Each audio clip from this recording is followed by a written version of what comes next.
So now let's just talk about detail panel. In detail panel, when you click on something in scene or in outliner, it will show you some details. And for example, if I click on this cube, you can see that it tell you that is an instance of SM cube, and it has a static mesh component as a child, right? Don't worry about a static mesh. I will explain everything about a static mesh and all of that. Don't worry about it. Just notice that when you have an object, when you click it, you can see it in here, what it has as a child.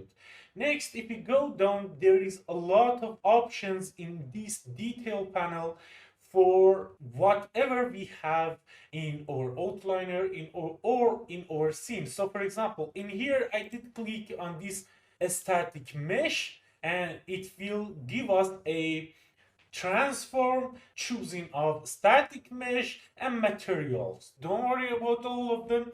I will talk about static mesh a lot. As a matter of fact, material has its own section in this course, so don't worry about them. If you want to see all the property in here, click all in here because this is a filter, right? I want to grab this and put it in here so you can see everything clearly. And so now if I click on details, you can see a lot of options in here. And there are some category for filtering. One of them is general, and general is for transform, static mesh, and material.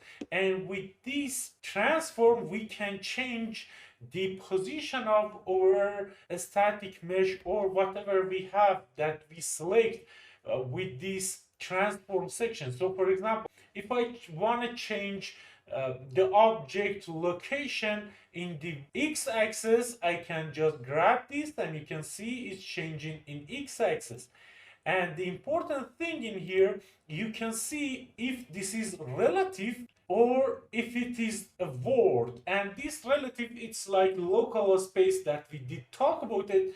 And this word is word space, right? So relative, it means location is relative to its parent. You can see the location of this according to its parent, right? So this way you can change the position in Z, you can change the rotation like we did it in the scene. We are not using this transform a lot. So no, you can see we did change some value in here, and because we changed that, now there is a back button in here, or you can call it reset button. This reset button will bring back all the changes that you put in here, or you change it like this, right?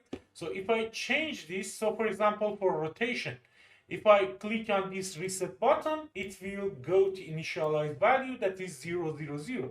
And again, if I click on this reset button in here, it will go to the 0, 0 location in here as well. So this is default location, right? So let me put it again out there, or let's just talk about this one.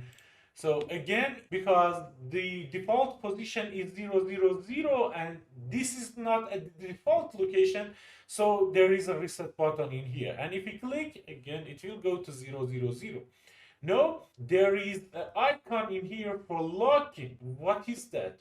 So for example, we want to change the scale of this along the z-axis like this, right? So we can put a value in here like 5.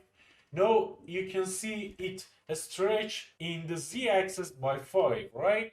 But sometimes you want to change the scale, all of them together. So if you lock it and change this, for example, to 2, all of them will change by 2. So this is what this lock for. And again, if you click on reset, it will go back to default values, so that for a scale is 1, 1, 1. Again, if you click on all in here, you can see that it has a lot of options. And now I want to collapse everything. If I go here, I can collapse all categories. You can see there is a lot of options, and I can show you everything right now, but it will get boring and some of them won't make sense for you. When we reach those sections, we will talk about it. So for example, when we reach the static mesh section of this course, I will talk about the static mesh. When we reach the material section, I will talk about it. When we go to physics, collision, lighting, rendering, so we will talk about all of them in their sections.